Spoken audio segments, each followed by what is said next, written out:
상습적으로 지속적으로 성추행을 한 목사가 버젓이 교회를 세웠대요. 그리로 성도들이 우르르 몰려갔대요. 이게 정상입니까?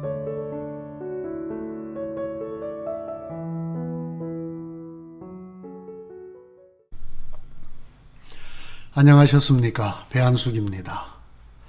오늘은 참 가슴이 너무나 무거워지는 그런 질문이 들어와 있습니다. 먼저 한번 읽어보겠습니다. 원래 기독교가 이렇게 뻔뻔한가요?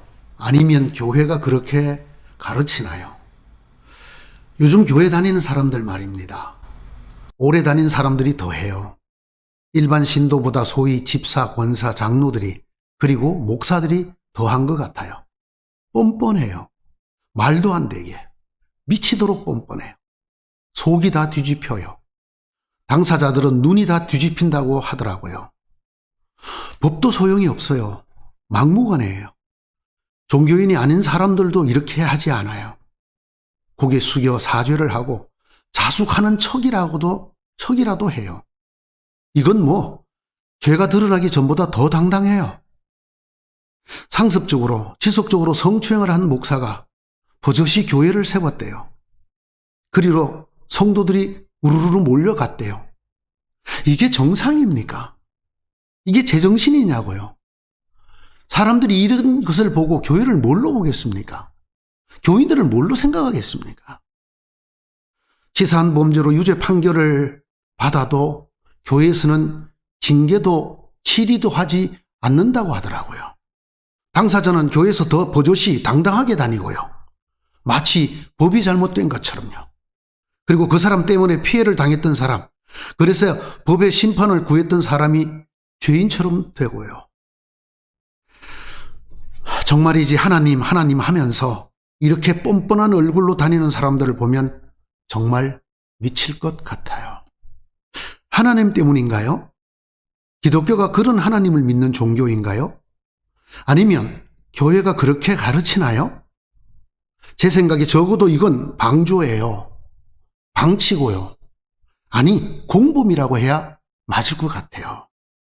뻔뻔해도 너무너무 뻔뻔한, 진저리가 나고 욕지기가 나도록 뻔뻔한, 그렇게 뻔뻔해지고 있는 한국 교회와 교인들에 대해서 성경은 뭐라고 하나요? AS 해 주십시오.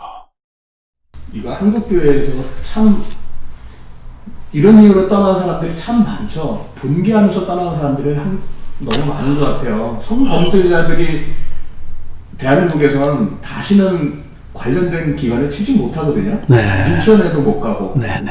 하다못해 유치원, 어린이집, 마을버스 운전자도 못해요. 성추행했던 사람들이. 그런데 교회는 가능하죠. 저 사실 저도 이 부분을 제가 깊이 들여다보지 않았던 사람이 한 사람이어서 자책감이 들었어요. 사실 제가 이 질문 받고 인터넷에 검색을 해봤어요. 정말 이런 이야기가 사람들에게 많이 있느냐? 이 사람이 좀 특별한 상황을 얘기하는 게 아니냐? 지금 말씀하신 대로 그런 일이 많이 있다는 거죠. 예전에 영화를 봤었는데요. 카톨릭에서는 그 신부님이 6%가 전 세계 신부님 6%가 소년을 성추행했었다고 그러죠. 그 카톨릭은 시인을 하고 사죄를 했어요. 그리고 나서 이제 어떻게든 정죄하고 뭐 자격도 박탈하고 뭐 이런 일들이 했었죠. 그런데 한국은 그런 역사가 없죠. 이거 자칫하면 오늘 이 성추행 문제 이런 얘기를 하는 줄 아시겠지만 그건 그냥 한 예로 지금 드는 것이고 전반적으로 사회적으로 일반적으로 인식된 잘못을 저지른 사람들, 예? 이런 사람들이 하나님 앞에 회개하고 나는 용서받았다라는 것 때문에 당당해지고 심지어는 세상 법이 잘못됐지 라고 말을 한다든지 또는 그런 태도로 사는 것, 그리고 또는 그런 사람들을 놓고도 교회에서 하다못해 그 집사라는 직분조차도 자르지 않는, 치리도 징계도 하지 않는 이런 일들에 대한 이야기입니다. 제가 그래도 이 인터넷 검색을 통해서 깨닫게 된 것 한 가지 있어요. 그건 뭐냐면 지금 한국교회를 바라보는 사람들의 시선이 어떤가라는 것이죠. 네, 어떤가. 정말 많은 지탄을 받고 있구나.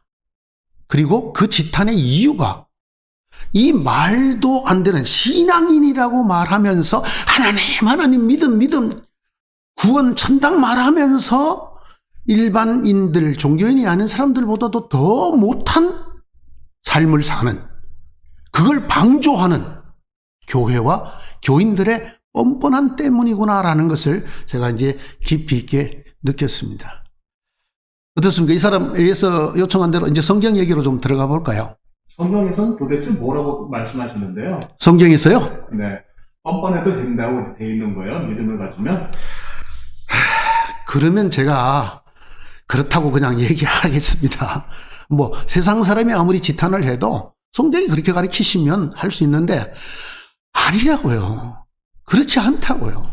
성경은 한 번도 그렇게 하라고 가르친 적이 없고요. 굉장히 엄격하게 그래서는 안 된다라고 가르치고 있어요. 제가 이 가르치다가 자꾸 헷갈리는 이 버릇이 있네요. 예, 그렇게 가르치지 않고 있습니다. 제가 두 군데를 보겠습니다. 첫째는 예수님의 말씀입니다. 이 마태복음이라고 하는 성경에 나오는 예수님의 말씀이고요. 또 하나는 그 말씀에 적용이 될 만한 구약에 있는 민수기라는 말씀입니다. 제가 한번 읽어봐도 되겠습니까? 예, 성경 마태복음 이렇게 되어 있습니다. 그러므로 네가 제단에 제물을 드리려고 하다가 내 형제나 자매에게 네게 어떤 원한을 품고 있다는 생각이 나거든 너는 그 제물을 제단 앞에 놓아두고 먼저 가서 내 형제나 자매와 화해하여라. 그런 다음에 돌아와서 제물을 드려라. 너를 고소하는 사람과 함께 법정으로 갈 때에는 도중에 얼른 그와 화해하도록 하여라. 그렇지 않으면 고소하는 사람이 너를 재판관에게 넘겨주고 재판관은 형무소 관리에게 넘겨주어서 그가 너를 감옥에 집어넣을 것이다. 내가 진정으로 너희에게 말한다. 너희가 마지막 한 푼까지 다 갚기 전에는 거기에서 나오지 못할 것이다. 예수님이 이렇게 말씀하셨어요. 근데 이 말씀이 그냥 우리가 말로 내 잘못했다, 화해하자, 이렇게 알아듣거나 이렇게 배우기가 쉽습니다. 그러나 그런 뜻이 전혀 아닙니다. 여러분, 지금 이 상황을 한번 보십시다. 예수님이 지금 말씀하시는 이 상황은 제단에 제물을 드리러, 제사를 드리러 온 사람을 얘기합니다. 여러분, 이스라엘 사람들이 제사를 어디서 드리나요? 예루살렘 성전에서 드립니다. 예루살렘이 어디에 있나요? 해발 750m 고지에 예루살렘이라는 성이 형성되어 있습니다. 그리고 그 성에 시온산이라는 곳에, 그곳에 예루살렘 성전이 지어져 있습니다. 예루살렘 사람들도 그 성전에 올라가는 일이 힘들다 그래요. 그 언덕에 있어서 높은데. 그래서 성경에 보면 성전에 올라가는 노래라는 제목의 글들이 있습니다. 그렇게 높은 곳에 있기 때문에. 근데 여러분, 예루살렘 사람들만 제사 드리러 성전에 왔을까요? 아닙니다. 이스라엘 각처에서 옵니다. 여러분, 오늘날처럼 교통이 좋거나 빠른 때가 아니죠. 정말 힘들게 와야 됩니다. 여러분, 갈릴리에서 예루살렘까지 오기만 해도 얼마가 걸릴까요? 그런데 이스라엘 땅 바깥에서도 옵니다. 바벨론 포로 이후 이스라엘 사람들이 여러 나라에 흩어져 살게 되었기 때문에 그들이 예루살렘 성전을 향해서 성지 순례를 하듯이 머나먼 길을 옵니다. 지중해 연안, 아프리카 북부, 지중해 가운데 섬, 또는 메소포타미아, 오늘날 우리가 터키라고 부르는 그 내륙 지방까지, 심지어는 로마에서까지 왔습니다. 그 사람들에게 하는 말이에요. 재물 여기다 두고 가라. 가서 화해하고 가라. 여러분, 이게 그냥 말로 되는 화해가 아니지 않습니까? 엄청나게 힘들여서, 애써서 가야 되는 것이잖아요. 그런데 그거로 끝나는 게 아니에요. 여기 화해하여라는 단어가 문장이 두 번 나오는데요. 이 뜻이 뭐냐면 마음을 돌이켜 놓아라라는 뜻이에요. 그 사람, 너 때문에 억울한 일을 당하고 피해를 본 그 사람에게 어떻게 하라고 그러냐면 가서 말로 미안하다 하는 게 아니고 속죄를 하고 그 마음을 돌이켜 놓아라. 그 돌이켜 놓는데 적용되는 구절이 구약 성경 민수기라는 성경입니다. 제가 또 한번 읽어보겠습니다. 너는 이스라엘 자손에게 일러라. 남자나 여자를 가릴 것 없이 남에게 어떤 잘못이든지 저질러서 그 일로 주를 배신하였을 때, 여러분, 이런 일을, 형제에게 뭔가 잘못하는 이런 일을 성경이 하나님을 배신하는 행위라고 말하고 있습니다. 그만큼 중요하게 여기는 내용이라는 말씀이죠. 그런 사람은 자기의 잘못을 깨닫는 대로 자기가 저지른 잘못을 고백을 해야 됩니다. 인정하고 고백하고, 그 다음에 피해자에게 본래의 값에다가 5분의 1을 더 얹어서 갚아야 한다. 5분의 1을 더 얹어서. 퍼센테이지로 말하면 120%네요. 120%. 그 피해자에게 대신 보상을 받을 근친이 없으면 그 배상액은 죄를 속량하려고 바치는 속죄양과 함께 주님께로 돌아가 제사장의 몫이 된다. 그걸 받을 사람이 없다. 내가 화해하고 보상을 할 사람이 없으면 어떡하느냐? 돈이 더 들어요. 제사장에게 속죄양을 데리고 와서 그 속죄양과 함께 제사를 드리고 그 젖을 그 사람에게 배상해야 될 돈을 제사장에 하나님에게 드리는 것입니다. 여러분의 생각이 어떻습니까? 기독교가 뻔뻔해지라고 하고 있습니까? 아니면 세상 사람들보다도 더 정확하게, 더 엄중하게 다른 사람에 대해서 잘못한 일에 대해서 처신하라고 합니까? 어느 쪽이라고 여러분 생각하십니까? 여러분, 고대, 특히 구약시대에 이스라엘의 일반적인 보상의 법칙이 뭐였는지 아시죠? 눈에는 눈, 이에는 이. 오늘날 그것을 사람들이 매우 잔인한 법이라고 잘못 이해를 하고 계시는데요. 본래 이 뜻이 그런 뜻이 아닙니다. 당시에는 이 눈에는 눈, 이에는 이와 같은 소위 등가보상 또는 동해 처벌이라는 개념이 없었습니다.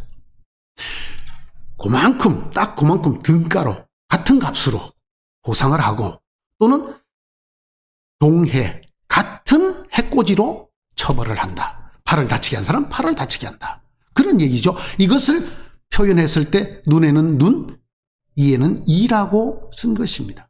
여러분, 당시에 있었던 법전들을 한번 볼 기회가 있으면 보십시오. 이 등가보상, 동해처벌법이 아닙니다. 우리가 흔히 잘 아는 고대처벌법이 뭡니까? 1책 12배지 않습니까? 12배를 갚는 것입니다. 그것이 끊임이 안 끝이지 않는 거예요.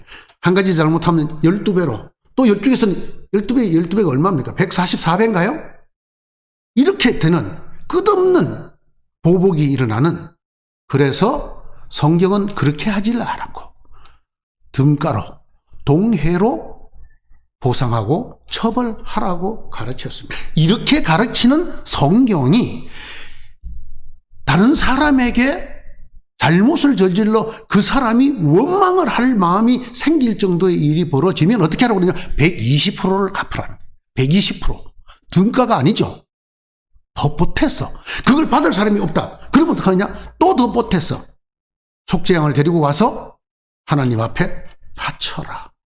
이것이 성경이 가르치는 말씀입니다. 여러분, 매우 엄격한 규칙이었다는 것입니다. 예수님이 끝에 이 말씀을 하시죠. 마지막 한 푼까지 다 갚기 전에 못 나올 것이다. 그 말씀을 하시는 그 앞에도 가다가 얼른 화해하다. 마음을 돌려놓아라.